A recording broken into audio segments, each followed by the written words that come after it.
Армысыздар құрметті желі қолданушылары. Бүгін онлайн ортақ интернет конференциясы онлайн ортақ интернет конференциясы сыбайлас жемқорлыққа қарсы ұлттық бюро департаментінің бастауымен басталып, қазіргі күні Жетісу адалдық алаңы жобалық кеңсесінде жүзеге асырылуда. Менің есімім Манибекова Аяулым, Жетісу адалдық алаңы жобалық кеңсесінің бас маманымын.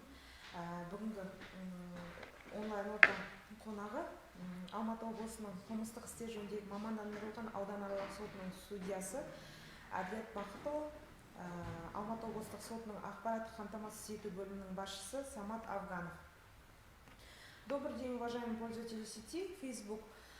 Сегодня по инициативе Агентства Национального бюро по противодействию коррупции территориального департамента Алматинской области в проектном офисе Жетісу адалдық алаңы прямой эфир, онлайн-среда.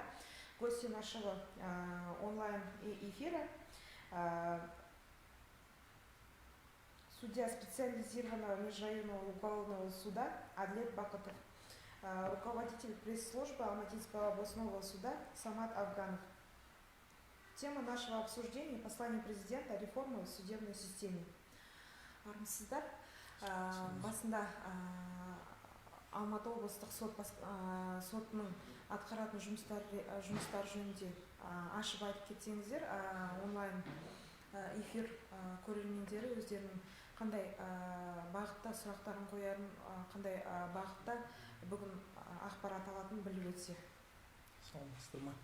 Самат, өзіңіз бастап кетсеңіз, барлық атқарып жатқан жұмыстар бойынша енді осы Самат Алматы облыстық сотында жұмыс істейді, осы арнайы азаматтармен жұмысты жүргізеді. Осыған байланысты Алматы облыстық сотында жүргізіліп жатқан жұмыс туралы қысқаша ақпарат беріп кетсе, содан кейін біз осы президентіміздің халқына жолдауына тоқталып кетеміз және сіздердің сұрақтарыңызға толыққанды жауап бере аламыз деп ойлаймыз.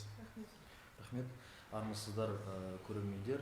Бүгінгі біздің онлайн адалдық алаңы конференциясы біздің Алматы облысы сотының жалпы атқарып жатқан осы президенттің соңғы жолдауына тұспа-тұс және осы агентствоның атқарып жатқан жұмыстарына біздің Алматы облысы сотының жалпы кеңсе жұмыстары тұспа-тұс келуде.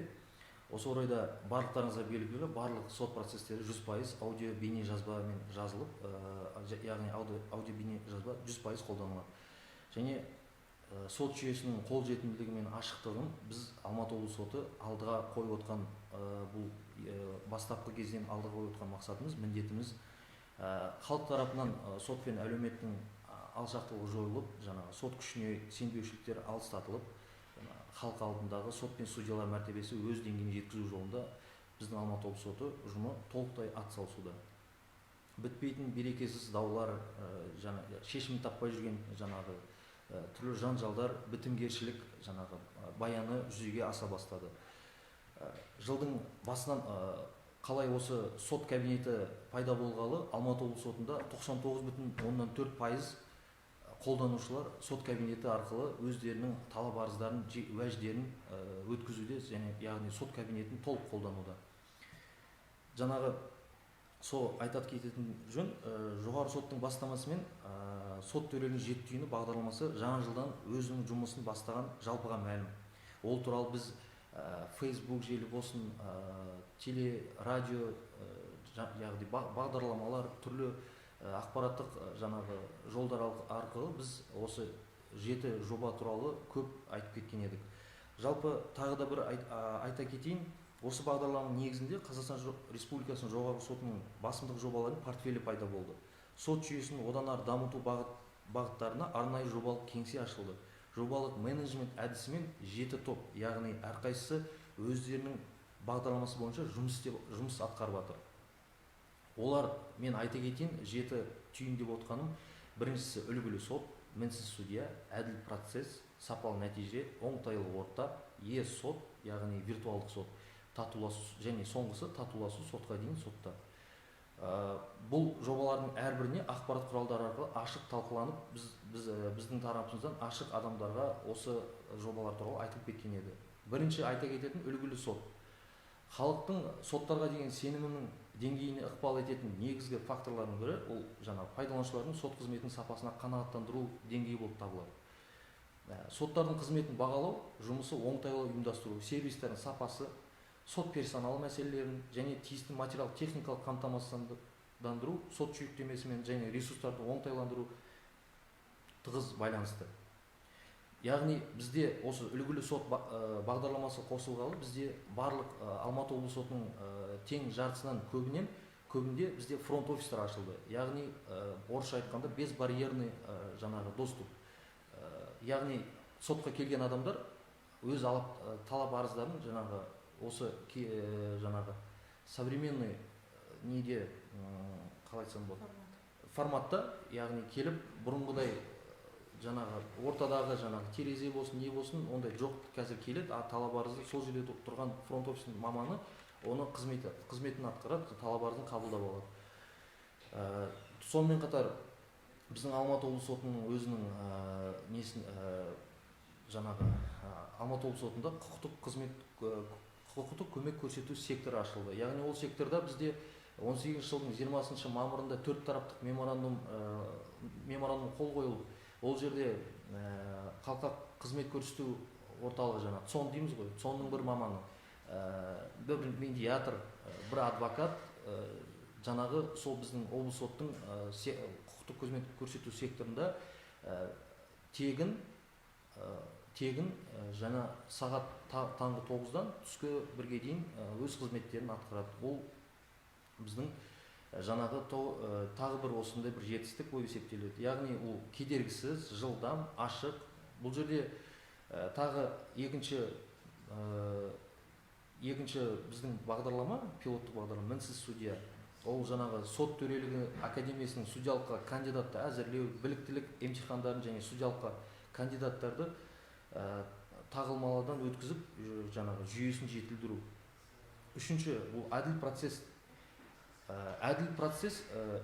Әділ және бірізді сот практикасынан құруды, процесстік әрекеттерін ашықтығымен оңтайландыруды, сот рәсімдерінің жеделділігі мен жариялығын қамтамасыз ету. Яғни бұл айтып отқанымыз әділ процесс дегеніміз кейінгі осы бағдарлама, осы пилоттық бағдарлама байланысты қазір сот процестеріне кез келген ұялы құрылғы, жаңағы ноутбук, тағы да басқа флешка сияқты, тағы да басқа нәрселермен кіруге болады, ол рұқсат етілген.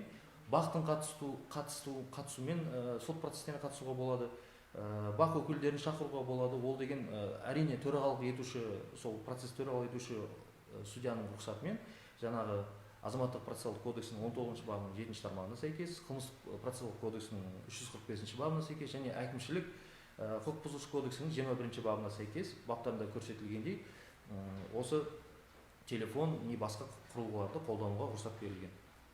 Жабық процестерде, әрине жабық процестер болса, ол жерде телефон және басқа да құрылғыларды қолдануға тыйым салынған. Сапалы нәтиже, 4-ші бағдарлама, сот актісінің беделін, сот ісін жүргізу қатысушылардың сотқа жүгіну нәтижесімен қанағаттану деңгейін көрсету. Бұл дегеніміз айтып отқанымыз, сот отырысы бекіткеннен соң, міндетті түрде біткеннен соң, яғни бұл судья сот процесін бітірген соң тараптарға қандай себеппен ондай үкім немесе қандай себеппен ондай шешім шығарылған туралы түсіндіріп, және қай уақытта оны жаңағы обжаловать дейді ғой, сол қай уақытта екен бәрін түсіндіріп, сот актісі неге осындай немен шыққанын бәрін түсіндіріп кетуі, ол жаңа форматта бізде сол осының бәрі осы сапалы нәтижеге кіреді. Және осы сапалы нәтиже бағдарламасы аясында жаңа форматта сот актілері жаңа форматта жазылуда. Ол түсінікті, яғни нақты, тиянақты жазылуда. 5-ші бағдарлама оңтайлы орта. Халықтың нақты қажеттілігін қанағаттандыру үшін қоғам мен соттар арасында тиімді қарым-қатынас орнату. Жоба нақты шаралар жүйесі арқылы көрсетілген шектеулерді еңсерумен соттар мен бақ өкілдері, яғни және қоғам мен диалогты қалыптастыру, ол ашық диалог қалыптастыру. Яғни осы біздің президенттің Қасым-Жомарт Тоқаевтың 2 қыркүйектегі жолдауы да осы атауы сындарлы қоғамдық диалог Қазақстанның тұрақтылығы мен гүлденуінің негізі. Дәл осы біздің оңтайлы ортаға жобасымен тұспа тұс келіп тұр деп айтуға болады. Себебі бізде судьялар, мамандар, сот төрағалары болсын, әр ай сайын, әр апта сайын бізде теле, радио, басқа да газет, журналдарға өзінің жаңағы сан түрлі посттарын жариялап, әлеуметтік желілерде өздерінің посттарын жариялап, сонымен қатар телерадиоларға сұхбат беріп, жаңағы соттың ашықтығы мен оның қолжетімділігін қамтамасыз ету барысында жұмыс атқаруда. Алтыншы біздің бағдарлама айта кететін жөн e-сот, виртуалдық сот. Барлықтарыңызға белгілі, тең жартысы осы Facebook қолданушылары да көбісі білетін шығар. Қазіргі таңда сот процесіне қашықтан қатысуға мүмкіншілік бар. Яғни кез келген адам жұмыста отырсын, басқа курортта болсын, демалыс орындарында болсын, немесе үйінде болсын, сот процесіне келмей-ақ, жаңағы егер телефоныңыз, ұялы телефоныңыз смартфон болса, сол смартфонға TrueConf мобильдік жаңағы приложениеде бағдарламаны жаздырып, сол арқылы сот процесіне қатыстыруыңызға мүмкіншіліктеріңіз бар. Оны алдын ала сотқа арыз жазып, осындай бағдарлама қатысуға сот процесі виртуалдық түрде қаралады. Ол деген осы бағдарлама көбі жаңағы осыны қолдап отыр. Бұл виртуал пилоттық жоба болғандықтан бұның жаңағы мерзімі 2020 жылға дейін қойылған, негізі жоғары соттың талабымен. Бірақ кейінгі кезде осы адамдардың бәрі, көп қолданушылар осы бағдарламаны өте оңтайлы қарсы алуда.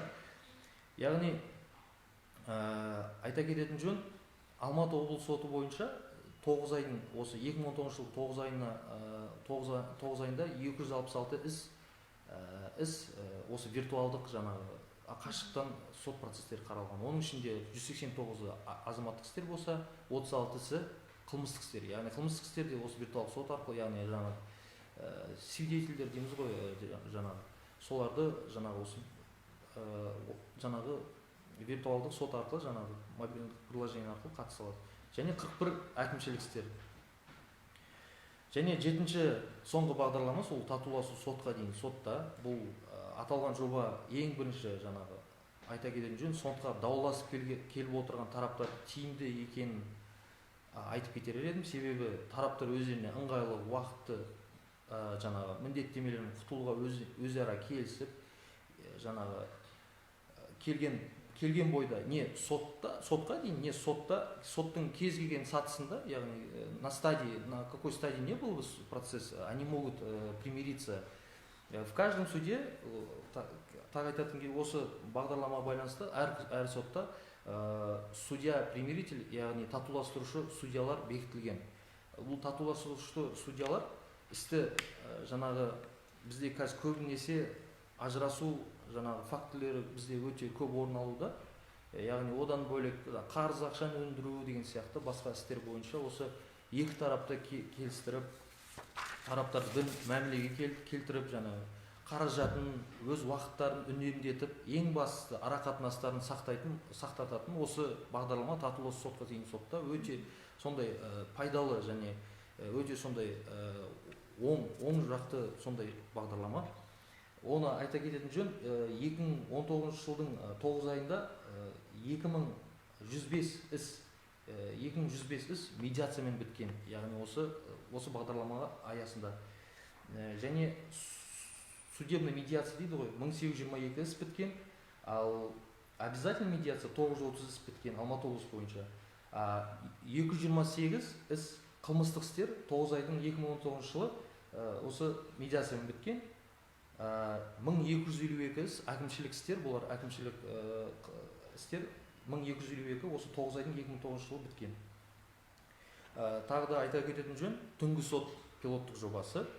Барлықтарыңызға мәлім, жылдың басынан бері республика бойынша ең алдымен мамандандырылған әкімшілік соттарда түнгі сот пилоттық жобасы қосылған. Ал соңғы кездері қазір барлық юрисдикциясы, жаңағы барлық істерді, санаттардағы істерді қарайтын соттардың барлығында түнгі соттар жұмыс істеп жатыр. Түнгі сот дегеніміз не? Айталық процестерге қатысушылар жалпағанда ол жобаны қолдап отыр, өйткені олар осы процестерін өздерінің келісім бойынша қатысып, мұның өзі істердің сотқа жіберілуі, әрі онда қаралу уақытын азайтады. Яғни бұрында сот процесстен айталық жол апаты болса, яғни жаңағы белгілі выплата дейді ғой, страховой выплатаны күту уақыты өте көп болғандықтан 100 күнді біз 15 күнге қысқарттық. Соның ішінде айта кететін жөн, жаңағы айталық жол көлік оқиғасы болса, жаңағы жол сақшысы ГАИ қызметкері келіп, екі тараптан сұрап, жаңа түнгі сот қатысуына тараптан екі тараптың несін уәжін тыңдап қатысуға келісім берсе, екі тарапта түнгі сотта кешкі 5-тен түнгі 10:30-ға дейін түнгі сотта бір судья бекітілген, сол судья сол істерді қарайды. Ол жерге жаңағы яғни ГАИ қызметкері құжаттарды тез жинап, сотқа өткізіп, сол күні тіркеліп, сол күні яғни іс қаралады. Яғни бұл деген күндіз жүрген адам, жұмыста жүрген адам, мысалы, келе алмай, уақытын үнемдеуге, қаражатты үнемдеуге өте сондай жаңағы жақсы оңтайлы бағдарлама деп есептейміз. Бір статистикалық мәлімет айта кетсем, 2019 жылдың 9 ай көрсеткіші бойынша осы жоба аясында Алматы облысы бойынша түнгі сот осы жобасы аясында 857 іс қаралған. 2018-дің қазан айынан бастап қосылған осы жоба 239 іс қаралған 2018-дің соңына дейін. Соның ішінде көлік жаңағы құралдарын пайдалану 590 бап дейміз ғой, әкімшілік кодекстегі. Жол көлік оқиғасымен 456 іс қаралып, 2018 жылдың 3 айын қосқанда 154 іс барлығы қаралған. Оның ішінде тағы айта кететін тек қана жол көлік оқиғасы емес, оның ішінде 73 бап жеке бастың құқықтарына қол сұғылатын әкімшілік құқық бұзушылар, оның ішінде отбасылық тұрмыстық қатынастар аясында, яғни аясында құқыққа қарсы әрекеттер, оның ішінде 171 іс қаралып, және 434 бап ұсақ бұзақылық дейміз ғой, мелкое хулиганство, ол бойынша 87 іс қаралған. Тағы бір айта кететін екі жобалар отбасылық сот және билер кеңесі. Отбасылық сот көбінесе айтып тұрмын ғой, біздің соңғы осы кездері ажырасу фактілері өте көп бізде, ол жасыратын жоқ. Жаңа тұрмыс құрған жаңа үйленген жұптар өте сондай шыдамсыз, неге ұрыс керіс көп өте болатын себептен отбасылық сот жобасы бізде жұмыс атқаруда. Осы жоба аясында Алматы облысы сотымен бірқатар іс-шаралар бастамасы алып, қазіргі таңда өз жемісін беруде. Оның айта кететін жөн, барлық Алматы облыстық сотының, Алматы облыс соттарының айтамыз ғой, зданиясында белгілі кабинет бар. Сол кабинетте татуластыру рәсімдері жүреді. Және осы біздің ассамблеямен бірігіп, Алматы облысы соты ассамблеямен бірігіп, достық үйінде бізде осы отбасылық кабинет ашылған еді. Ол да жұмысты атқаруда. Және осы Алматы облысы әкімдігінде тағы бір кабинет бар, отбасы кабинеті, татуластыру кабинеті ашылған еді. Сонымен қатар билер кеңесін айта кетсем, билер кеңесімізде алыстағы бізде ауылдық, селолық округтар бар, кенттер бар, сол жердегі дауларды сотқа жеткізбей, өзара жергілікті ақсақалдар мен әйгілі азаматтардың қатысуымен шешілетін мәселелерді осы билер кеңесі құрылып, олар да жұмыстарын атқаруда. Егер ол дау өз шешімін таппаса, сотқа жүгінуге әрине құқылы. Осы аталған қызметтер оңтайлы ортаны құрып, ешбір кедергісіз азаматтардың құқықтық санасын арттыруда, өзінің рухани құндылықтарын бедел ұстануға өз септігін тигізеді деген сенімдеміз. Қазіргі таңда сот жүйесінің жер түйіні жобасымен осы сұрақтардың шешімі табылып отыр. Барлық аталып жатқан іс-шаралар түбегейлі мақсаты асылында біздің халықтың қамы үшін, әрине азаматтарымыздың заңды мүдделерін толыққанды жан-жақты қорғалып, жұртшылығымыздың сотқа деген сенімін асқақтату болып саналады. Осы жобалар мен бағдарламалар қоғамдық мемлекеттік органдар арасында өзара тиімді байланыс орнатуға, ел жұрттың құқықтық қызмет көрсету жолындағы олқылық пен кемшіліктерді жойып, соған бағытталған деп ойлаймын. және тағы бір соңғы айта кетейін, енді кешіңіздер көп сөйлеп кетті деп. Соңғы айтар кететін жөн, әрине Алматы облыстық сотында өздеріңізге белгілі барлық жаңағы социальный сети дейміз ғой, Facebook, Telegram, WhatsApp,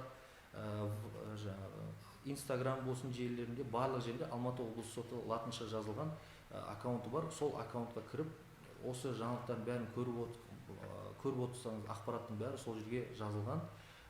Барлық аталып жатқан істерді біз жариялап отырамыз, күнделікті жариялап отырамыз. Және Алматы облысы сотының веб-сайты, интернеттен веб-сайтын қарасаңыздар болады. Ол жерде жаңалықтар күнделікті жаңарып отырады.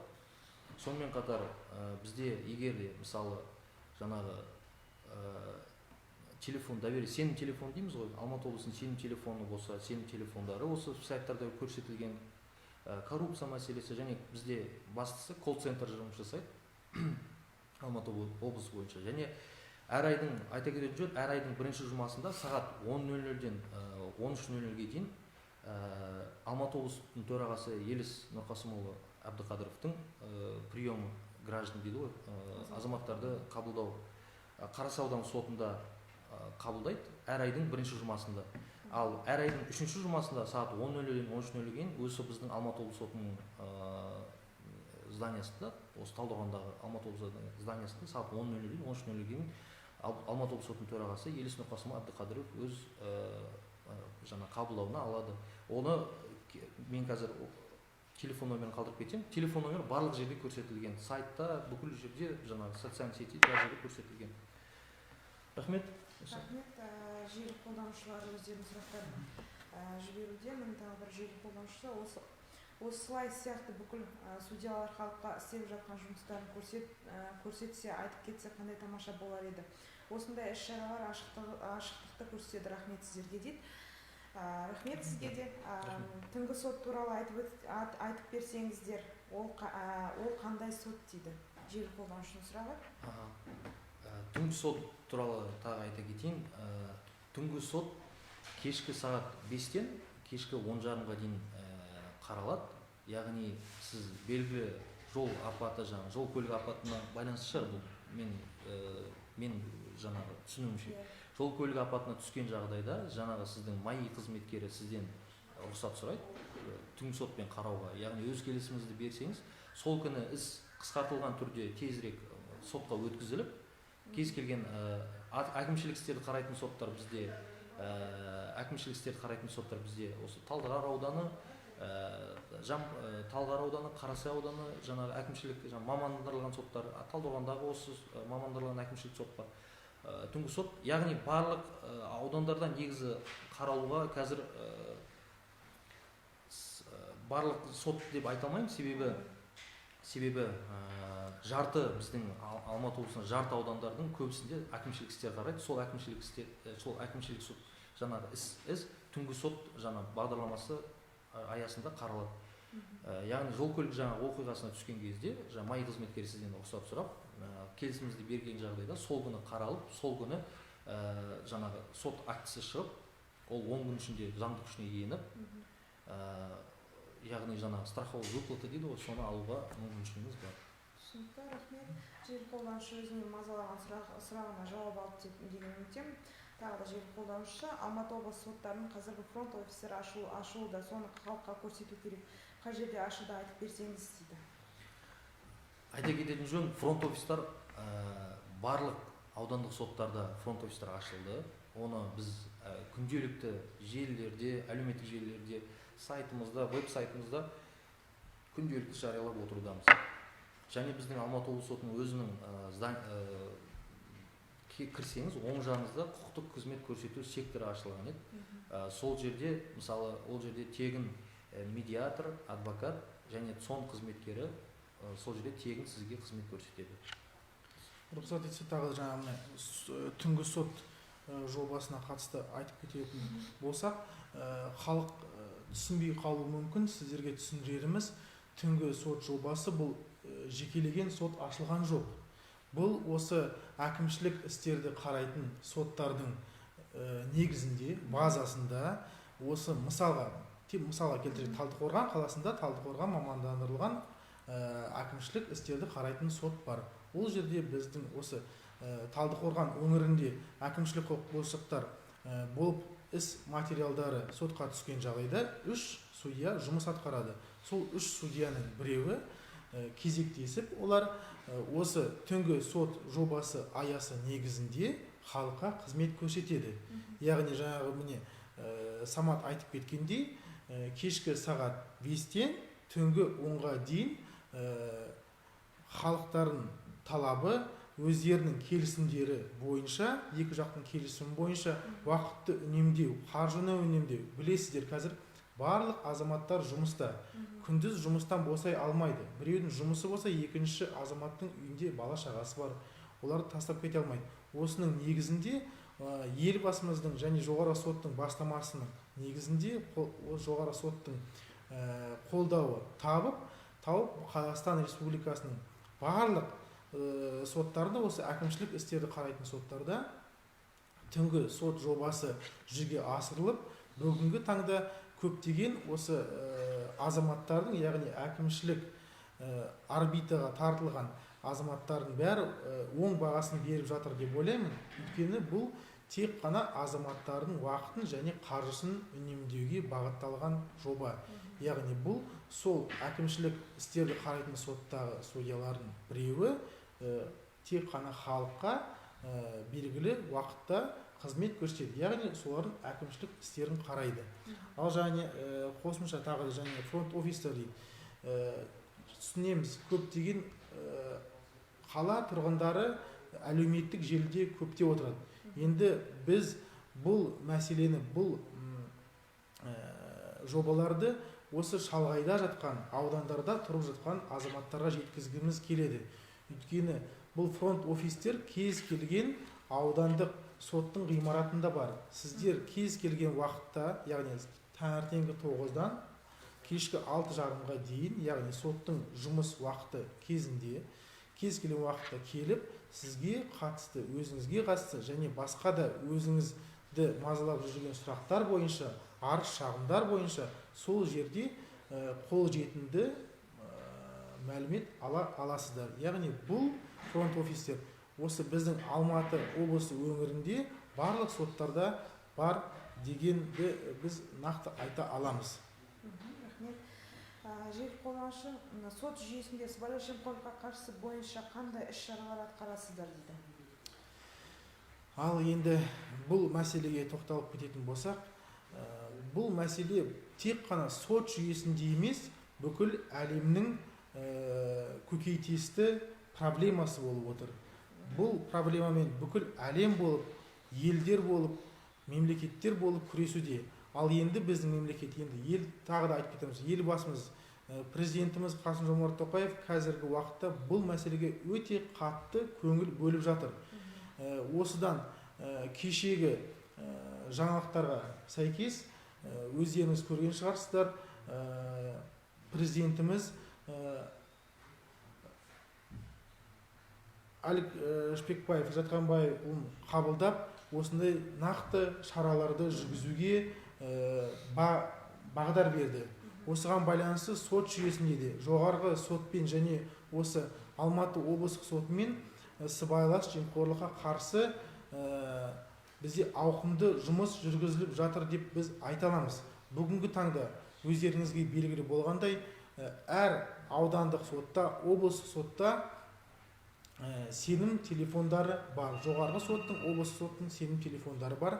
Кез келген Қазақстан Республикасының азаматы, біздің азамат, бұндай құқыққа қарсы әрекеттерді байқаған, немесе білген, естіген жағдайлары болған кезде міндетті түрде бұл сенім телефондарына хабарлап, осы құқық бұзушылықтар туралы мәлімдеуге құқықтары бар. Бұл мәліметтер міндетті түрде облыс соттың ішіндегі арнайы бөлім, яғни сыбайлас жемқорлыққа қарсы бөлім жұмыс атқарады. Бұл бөлім сіздердің нақты арыз шағымдарыңызды түбегейлі, толыққанды, жан-жақты тексеріп, өз шешімін шығарады және сіздерге бұл жүргізілген жұмыс туралы нақты ақпарат береді. Ал енді бүгін осы сот жүйесінде жүргізіліп жатқан осы сыбайлас жемқорлыққа қарсы істердің бірінің негізі және бірі ретінде біз осы сот процестерінің ашықтығын ең негізге келтіре аламыз. Бүгінгі таңда бізде қылмыстық процестік кодекстің талаптарына сәйкес ашық және жабық процестер өткізіледі. Яғни мен енді өзім қылмыстық істерді қарауға байланысты сұрақтарға сіздерге жауап беріп кетейін. Яғни бізде қылмыстық процестік кодексте, қылмыстық процестік кодексте ашық және жабық процестер жүргізіледі. Жабық процестер түсінесіздер, ол жас өспірімдерге, жас балаларға, педофилия дейді, президентіміз айтып кеткендей, және басқа да аса ауыр санаттағы, кейбір аса ауыр санаттағы қылмыстар жабық процеске өткізіледі. Яғни бұл процессе басқа да осы сот процесіне қатысушылардың, яғни жәбірленушілердің және басқа да азаматтардың құқықтарын қорғау мәселесінде жабық процестер өткізіледі. Ал қалған санаттағы қылмыстық істер, яғни қылмыстық кодекстің талаптарына сәйкес ауырлығы онша емес, орташа, ауыр және аса ауыр санаттағы қылмыстық істерді қараймыз және заң шеңберінде белгіленген. Қалған осы қылмыстық істер ашық сот процесінде жүргізілген жағдайда әр біздің осы Қазақстан халқының тұрғыны, әрбір азаматы осы процеске қатысып, соттың қалай жүргізіліп жатқанын, қандай деңгейде жүргізіліп жатқанын, ақ пен қарасын анық білуге, көруге мүмкіншілік бар. Осыған байланысты қазіргі таңда Қазақстан Республикасының территориясындағы барлық соттар халыққа ашық.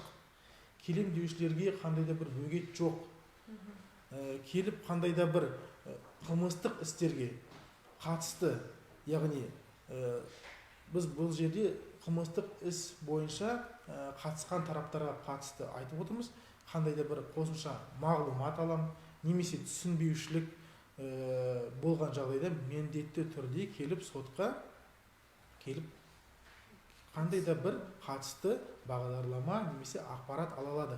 Бұл осындай жүргізіліп жатқан шара деп ойлаймыз. Ал енді өздеріңіз білесіздер, қазір сыбайлас жемқорлыққа қарсы бұл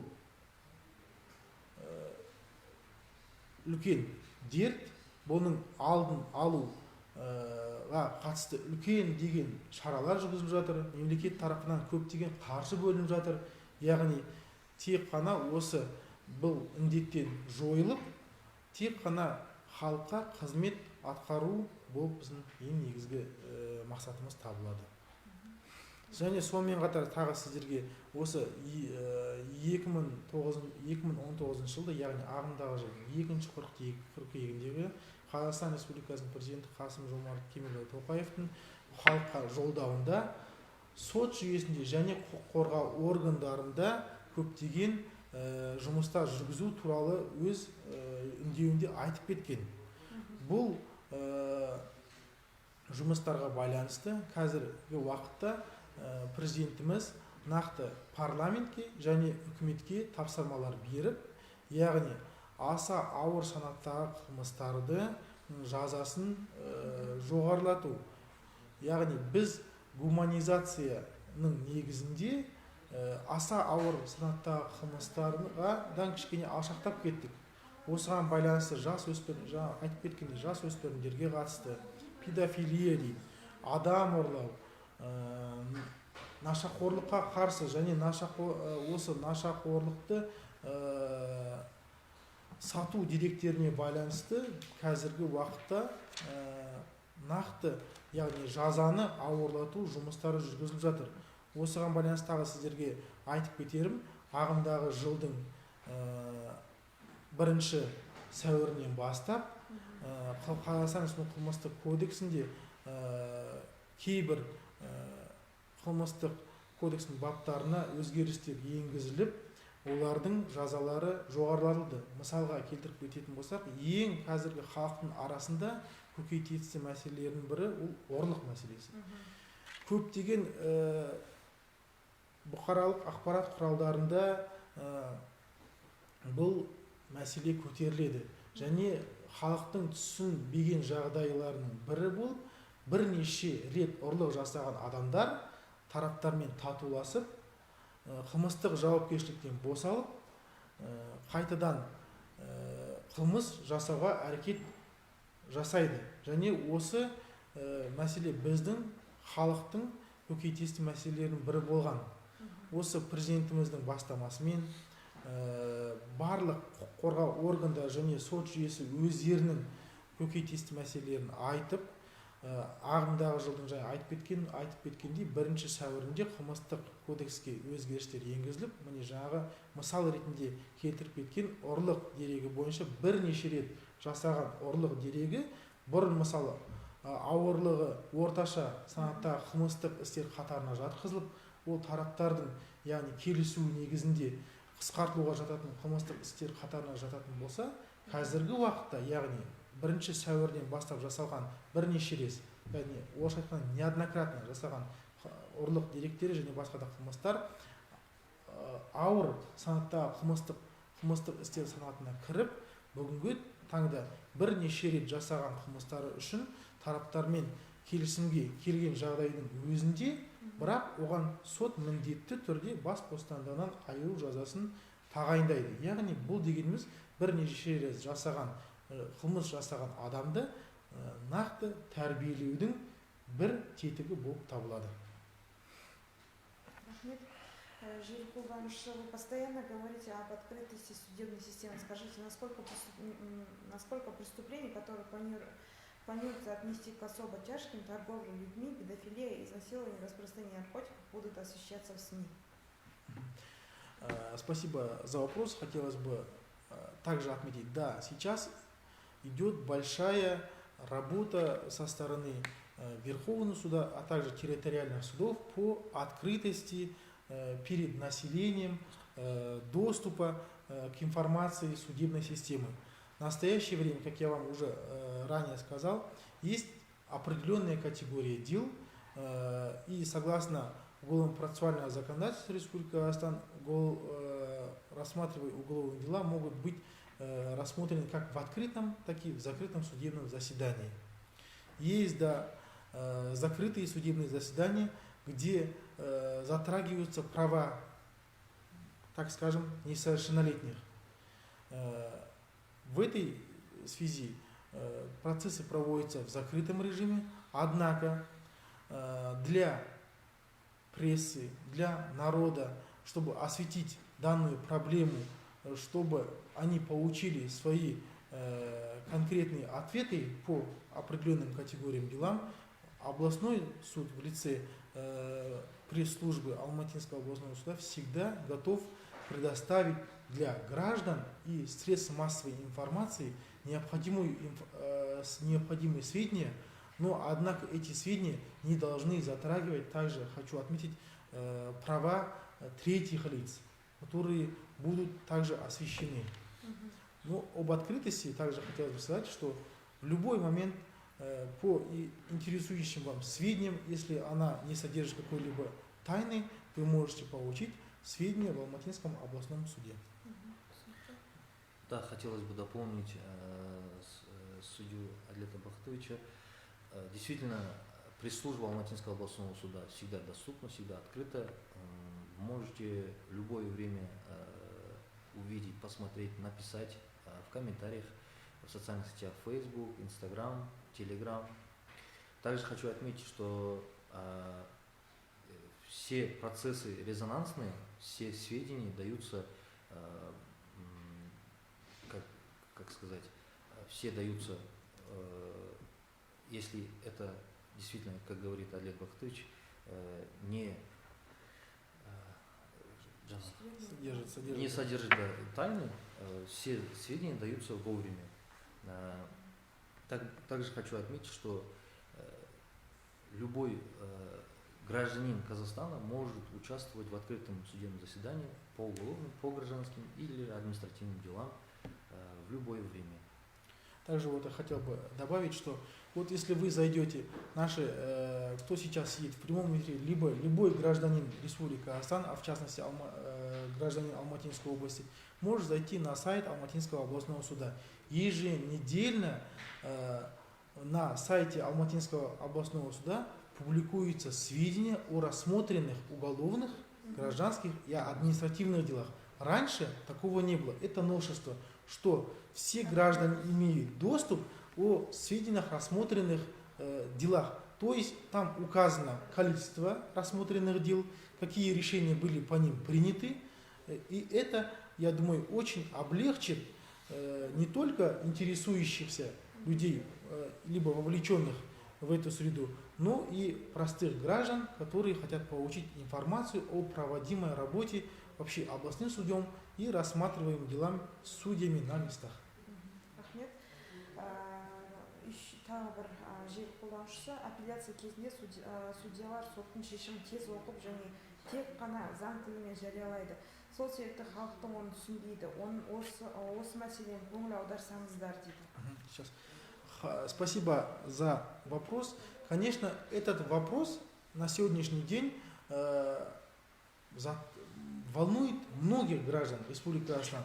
Но по инициативе председателя Верховного суда Жакип Асана Кажвановича в настоящее время по всем уголовным, гражданским и административным делам после вынесения решения судом, решение в полном объеме доступным языком, простым доступным языком освещается гражданам. То есть ведется такая разъяснительная работа.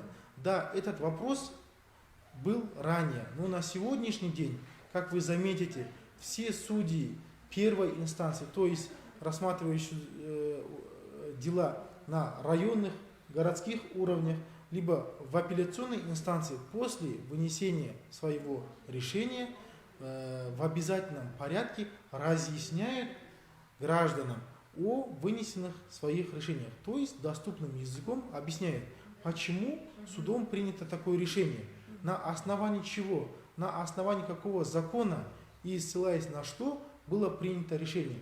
Также гражданам всегда и в настоящее время разъясняется, что они имеют право обжаловать данное решение в вышестоящий суд.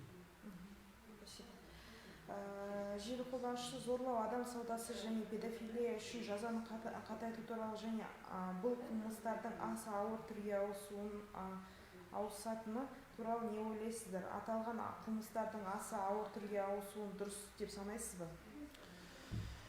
Бұл сұрағыңызға да рахмет. Қазіргі таңда сіз айтып кеткен осы категориядағы, яғни санаттағы қылмыстық істер бүгінгі таңда аса ауыр санаттағы қылмыстар қатарына жатады. Бұл бастама елбасымыздың және президентіміздің бастамалары негізді деп ойлаймыз. Бұл бастаманы біз түбегейлі қолдаймыз және айтып кетеріміз.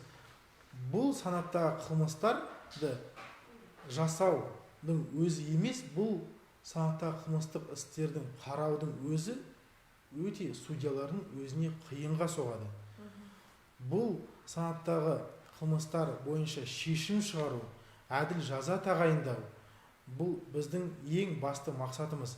Ал енді жолдауда айтып кеткен осы педофилия дейді, қазіргі қоғамда көптеп өршіп кеткен мазалайтын мәселелердің бірі.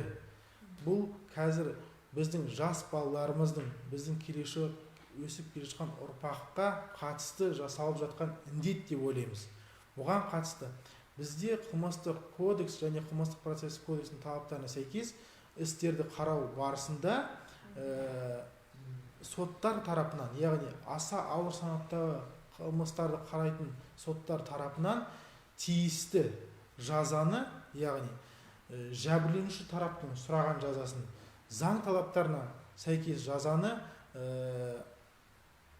қатайту өте дұрыс деп санаймыз. Яғни бұл індет біздің келешек ұрпаққа, Қазақстан елінің азаматтарына, яғни олардың құқықтары мен міндеттеріне қарсы жасалып жатқан індет деп ойлаймыз.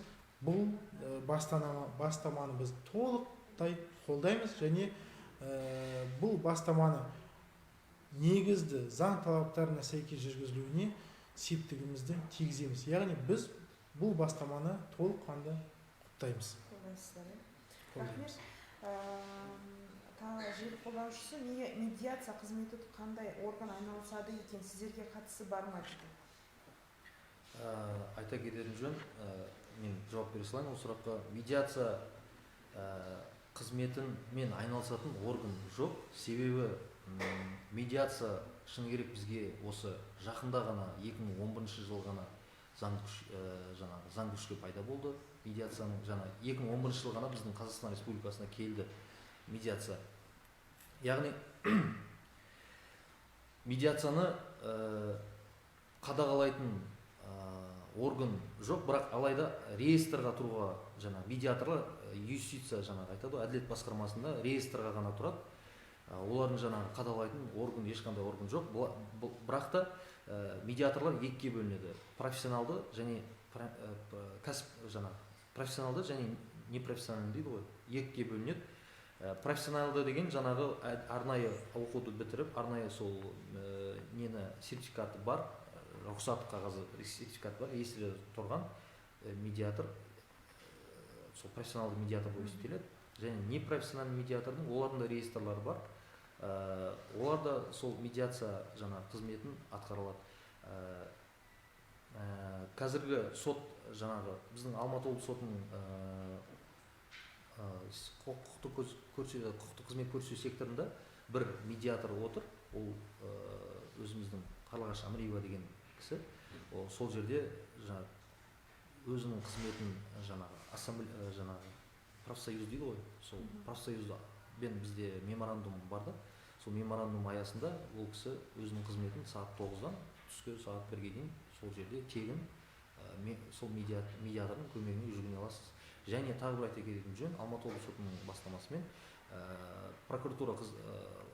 облыстық прокуратураның центр правовых услуг, яғни құқықтық қызмет көрсету центрындағы арнайы бір бөлімше, сол жердегі медиатор бөлімшесінде біздің сол медиатор, профессионалды медиатор сол жерде қызмет көрсетіп отыр. Сол жерге жолықсаңыздар да сондай мүмкіншіліктеріңіз бар. Облыс бойынша өздеріңіздің атаулы үлгілі жобалар іске асырылуда ма дейді. Қандай іс-шаралар екен? Түсініксіз сұрақ. Егер де толықтай жауап алғыңыз келсе, анықтап жазып берсеңіз, желі қолданушысы. Облыс бойынша өздеріңіздің атаулы үлгілі жобалар іске асырылуда ма дейді. Осы сұрақты қайта қойсаңыз, қазіргі таңда келесі желі қолданушы, қазіргі таңда сот өкілдеріне халық сенімділігі төмен, сол сенімділікті көтеру үшін қандай шаралар істеп жатырсыздар? Енді айтып кеттік, 7 түйін бағдарламасы. Бұл тек қана халыққа қызмет көрсету. Халықтың алдында халыққа түсінбеген жағдайларды сот сапасын арттыру жүзеге асырып жатырмыз. Осыған байланысты міне айтып отырмыз, соттағы ашықтық. Кез келген адам осы қылмыстық, азаматтық, әкімшілік істер бойынша қандай да бір мәлімет, бағдарлама немесе басқа да мәліметтер алам деген жағдайда Алматы облыстық сотына келіп, арнайы маманға, бөлімшелер мен мамандарға жүгіне алып, кез келген ақпаратты ала алады. Бүгінгі таңда әр қазақ елінің халқы әр аудандық сотқа келіп өз бастамасымен қандай да бір мәліметтерді алуға, процестерге қатысуға, одан қатысты мәліметтерді алып бақ құралдарына арқылы барлық мәліметтерді алуға мүмкіншілік бар. Осыған байланысты бүгінгі таңда облыстық сот тарапынан халықтың алдында ашықтық, қолжетімділік мәселелері жүргізілуде. Бүгінгі таңда қандай да бір сіздердің алдарыңызда барьер жоқ. Келіп, міндетті түрде мағлұмат ала аласыздар. Біздің аса ауыр санаттағы резонансты істеріміздің барлығы бұқаралық құрал ақпараттарында жария етіледі. Яғни сіздер хабардар боласыздар міндетті түрде. Қандай көкейтесті мәселелеріңіз бойынша. Бұл осы негізгі ашықтық деп ойлаймыз. Түсінікті, рахмет. Құрметті желі қолданушылары, осы арада бір айтып өтсем, тікелей эфирдің аяқталуына 10 минуттай уақыт қалды. Егер де мазалаған тағы да сұрақтарыңыз болса, және де жаңа түсініксіз деп айта алған сұрақ болса, сіз қайта қойып берсеңіз, сол сұраққа жауабыңызды ала аласыз деген үміттемін. Тағы бір желі қолданушысы, естуімше сот қызметкерлері процесс басталғанша қандай іс қарастыратынын білмейді, яғни сыбайлас жемқорлық мәселесі болмайды деген сөз. Сол рас па дейді? Тағы да айтып кетті, сұрақты оқып кетсек қайтып оқып кетсеңіз. Естуімше сот қызметкерлері процесс басталғанша қандай іс қарайтынын білмейді, яғни сыбайлас жемқорлық мәселесі болмайды деген сөз. Сол рас па? Бұл енді сұрағыңызға рахмет. Бұл сұрағыңызға былай деп жауап берейік. Міндетті түрде әр аудандық қалалық сот процесс басталардың алдында әр азаматқа, осы іске қатысушы азаматқа СМС хабарлама арқылы сот процесінің болатын орны, күні, уақытын міндетті түрде хабарлайды. Яғни бұл дегеніміз біздің сот хатшыларымыз қай күні, қай процестің болатындығы немесе болмайтындығы туралы бұл теріс мәлімет деп ойлаймын. Яғни бұл біздің судьялар мен сот қызметкерлерінің тікелей өздерінің жұмысы. Яғни өздерінің тікелей жұмысын білмегендік бұл өзінің профессионалдық деңгейі емес деп ойлаймыз. Яғни бүгінгі таңда сіздер қандай да болсын, осы Алматы облыстық сотының шалғай аудандары болсын, қалалық сот болсын, облыстық сот болсын, келіп сот процесінің болатын күні, уақыты туралы және қай судья қарайтын туралы мәліметті міндетті түрде ала аласыздар. Ал енді ол процестің қалай өтуі, ол процесте қандай мәселе қаралатыны, қандай шешім шығарылатыны, ол енді ол процестің өз тәртібі, шығарылу рәсімі. Осыған байланысты бұл сұрағыңызға мен былай деп жауап берем. Сот қызметкерлері және судьялар өздерінің қарайтын істеріне мұқият және әрдайым сіздерге мағлұмат беруге дайынбыз. Яғни сіздер алдын ала қандай іс қаралатынын білесіздер? Иә, міндетті түрде. Мысалға, қылмыстық іс тараптарына келетін болсақ, қылмыстық іс сотқа келіп түскен уақытта қылмыстық процестік кодекстің талаптарына сәйкес судья бірінші ол қылмыстық істі өз өндірісіне қабылдайды. Өз өндірісіне қабылдағаннан кейін бұл қылмыстық істі түбегейлі, жан-жақты толық зерделейді, оқиды және соның нәтижесінде басты сот талқылауын тағайындау немесе қандай да бір құқық бұзушылық, яғни қылмыстық процестік кодекстің талаптары бұзылған жағдайда прокурорға қайтару мәселесін шешеді. Яғни бұл дегеніміз қылмыстық болсын, әкімшілік немесе азаматтық істер бойынша судья міндетті түрде өзінің өндірісіндегі істі жетік білетіні туралы мен сіздерге толық жауапкершілікпен айта аламын. Яғни әр судья және оның хатшысы қандай істің қай күнге тағайындалғаны, оның істің мән-жайы бойынша толық ақпаратты біледі. Алайда ол толық ақпаратты басқа тараптарға біз жариялауға құқылы емеспіз. Тек қана сіздерге сол айтып өткенімдей, қай уақытта, қай күні, қай жерде, қай сағатта және қай судьяның бұл істі қарайтындығы туралы мәліметті әр кезде сіздер ала аласыздар. Бұған қандай да бір барьер жоқ.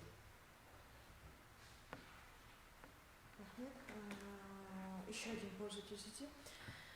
В Уголовном кодексе Республики Казахстан очень много статей, в которых имеются дискреционные нормы. К примеру, статья 116 УК РК «Принуждение к изъятию органов и тканей человека наказывается лишением на срок до 5 лет.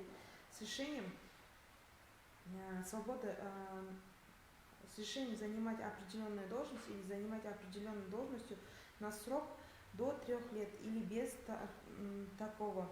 То есть тут термины или срок до 5 лет указывают на дискреционную норму, то есть на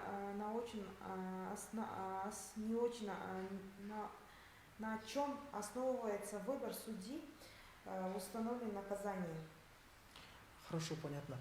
Как вы заметили, в Уголовном кодексе у нас есть основное и дополнительное наказание, назначаемое судом при рассмотрении определенных категорий уголовных дел. Вот, к примеру, возьмем по вашему вопросу по статье 116. Если основное наказание предусматривает определенный срок лишения свободы в виде дополнительного наказания, суд вправе назначить наказание заниматься определенной деятельностью в определенное время. Это никак не дискредитирует и не криминализирует данную статью. Это право суда, прописанное законом, то есть Уголовным кодексом Республики Казахстан. То есть, если судом человек признан виновным по определенной статье, суд вправе назначить ему дополнительное наказание в виде не занятия определенной деятельностью. Так что, раз это прописано в законе, эта норма работает уже давно, я думаю, каких-либо препятствий, какой-либо дискриминации в этом нету, потому что судом человек признан виновным, и суд дает возможность другим людям не пострадать от профессиональной или иной деятельности этого человека по определенному времени. Тот же пользователь, вышеуказанное ведь тоже является коррупционным поводом для самих судей. Ну, так говорить, я думаю, нельзя. Это является коррупционным поводом для судей или нет. По определенным категориям дел дополнительное наказание – это у нас обязательная норма.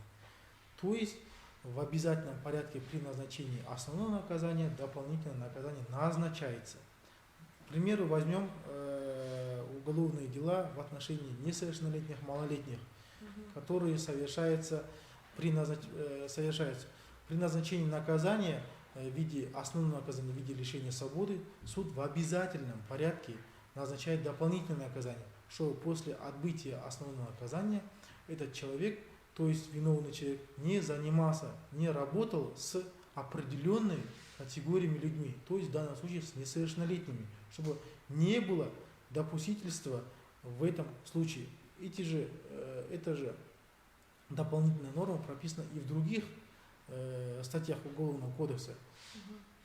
Так что я думаю, назначение дополнительного наказания это не является коррупционной составляющей для судей. Также хотел бы дополнительно остановиться на статистических данных Алматинского областного суда. Как сказал в послании президент Республики Казахстан, из года в год растет количество совершенных преступлений. И, соответственно, в Алматинском областном суде по сравнению с 2018 годом за 9 месяцев возросла определенная категория уголовных дел. К примеру, можно сказать, факты изнасилования, а также незаконного оборота наркотических средств. Если в 2018 году по статье 120 Уголовного кодекса Республики Казахстан изнасилование, то есть поступило 24 уголовных дел и окончено производство из них 19, а за 9 месяцев, то есть текущего года, то есть особо тяжкой категории данных дел уже поступило в суды 33 уголовных дела, из них с вынесением приговоров рассмотрено 27. То есть идет количество и рост данной категории преступления, на что заострил ранее еще Елбасы Нурсултан Абишевич Назарбаев и продолжил политику в этом направлении президент Токаев и дал конкретные поручения для ужесточения определенных категорий дел, мер наказания. Да, имеются определенный рост, но по определенным преступлениям имеется также и снижение, что это радует. Но что нас волнует на сегодняшний день, это рост преступлений особо тяжкой категории. То есть, к примеру, также можно сказать, это сбыт наркотических средств с целью сбыта, продажа с целью сбыта. Если в прошлом году за 9 месяцев в суды поступили 354 уголовных дел, из них с вынесением приговоров было рассмотрено 322 уголовных дела. В текущем году за 9 месяцев эта уже сумма возросла, и то есть поступающие уголовные дела возросли до сот 8 и рассмотрено с вынесением приговоров этих дел 396. То есть определенная категория возросла. Ну, также хотелось бы отметить, согласно статистике,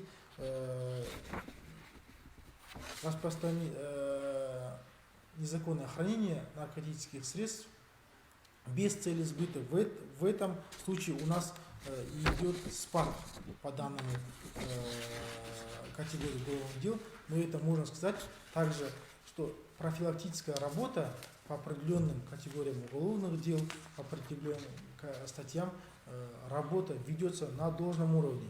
Это радует. Мы бы хотели бы, конечно, чтобы на сегодняшний день эта категория уголовных дел особо тяжких, конечно, снижалась. Это было бы отрадно для всего народа. И также хотелось бы сказать, что по непосредственному вмешательству Верховного суда и Алматинского областного суда председателя, то есть нашего, за 9 месяцев текущего года оправдательные приговоры, уже количество оправдательных приговоров возросло. Если за 9 месяцев 2018 года эта цифра составляла 12 уголовных дел, за 9 месяцев 2019 года эта цифра составляет уже 20 уголовных дел. То есть за 20 уголовными делами, то есть за этой сухой цифрой стоит конкретная судьба человека. Судьба не одного человека, а целого семейства, которые уверовали в суд, и судьи наши приняли законные, обоснованные, правильные решения, на основании чего получили благодарность от тех лиц, права которых были защищены в полном объеме. В данное время данная тенденция продолжается. Из года в год количество оправдательных приговоров растет. Это указывает на то, что ежегодно уровень судей, рассматривающих определенные категории дела, растет. Это очень хорошая тенденция, я думаю. Спасибо. Вот еще один тот же пользователь. То есть, как я поняла, сам судья решает это. Это ведь и есть коррупционный риск для судей. Ну, я вам еще раз, пожалуйста, повторюсь. В Уголовном кодексе, как ранее указано, есть основное наказание и дополнительное наказание. По определенным статьям дополнительное наказание назначается в обязательном порядке. К примеру, также вам сказал же, уголовные правонарушения в отношении малолетних, несовершеннолетних. По данным статьям суд обязан назначить дополнительное наказание вместе с основным.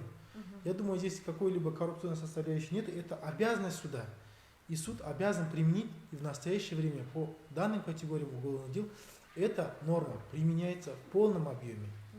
Я могу вас уверить и достоверно сказать, что за 2018-2019 год каких-либо правонарушений данной категории по отношению судей зафиксировано не было. Если вы располагаете какой-либо информацией, вы можете обратиться в правоохранительные органы, либо в отдел внутренней безопасности Алматинского областного суда, который полностью проверит ваши доводы и даст вам обоснованный, основательный ответ. Рахмет сіздерге. Құрметті жер қолданушылар, бүгін Алматы облыстық сотының қызметкерлері сіздерге мазалап жүрген сұрақтарыңыздың барлығына жауап берді. Және де толыққанды жауап берді деген үміттемін. Сіздерге үлкен рахмет.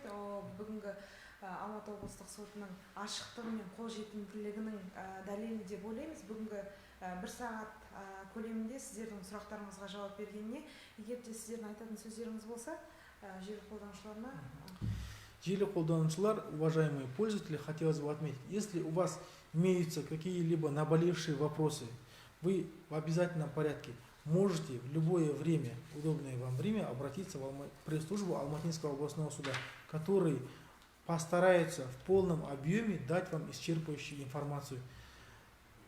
Желі қолданушылар, сіздердің көкейтесті мәселелеріңіз бойынша біз сіздерге ашықпыз. Кез келген уақытта сіздердің мұңдарыңызды тыңдап, сіздерге нақты жауап беруге 100% дайынбыз, және кез келген уақытта бізге келуден және қандай да бір мәлімет алудан қорықпаңыздар.